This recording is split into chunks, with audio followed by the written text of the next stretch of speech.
Bareilly police ने बड़े गिरोह का भंडाफोड़ किया जो जिंदा लोगों के मृतक सर्टिफिकेट बनाकर सरकारी धन हड़पते थे। आंवला से सीएससी संचालक हरीश को गिरफ्तार किया। उसके साथ 3 और लोगों को गिरफ्तार किया। पुलिस सभी पहलुओं से जांच कर रही है, आगे की कार्रवाई कर रही है। पुलिस का कहना है सभी की संपत्ति कुर्क की जाएगी और जितना भी धन इन्हें इकट्ठा किया उसका पूरा वसूल करेगी। इन 4 व्यक्तियों द्वारा मिलकर भोली भाली महिलाओं को झांसा दिया जा रहा था और यह बताया जा रहा था कि एक माँ माया नाम की योजना चल रही है, जिसके अंतर्गत यदि आधार कार्ड दिया जाएगा तो डबल होकर पैसे वापस मिलेंगे।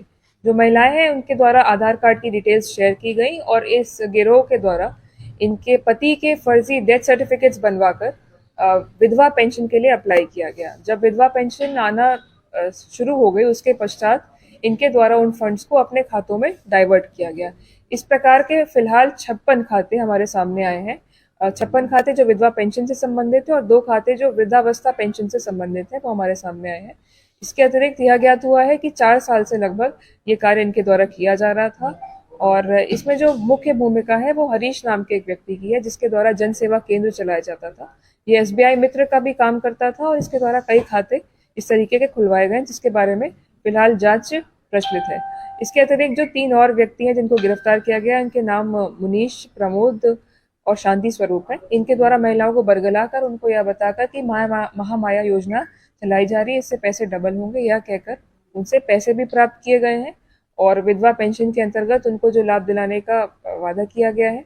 और वो महिलाएं क्योंकि पढ़ी लिखी नहीं थी, उनको यह ज्ञात नहीं था कि उनके द्वारा आधार कार्ड डिटेल्स क्यों ली जा रही हैं। इसमें जब जांच की गई तो यह भी ज्ञात हुआ है कि इसमें कूट रचना की गई है सरकारी अभिलेखों की, और जिसमें सबसे मुख्य है डेथ सर्टिफिकेट।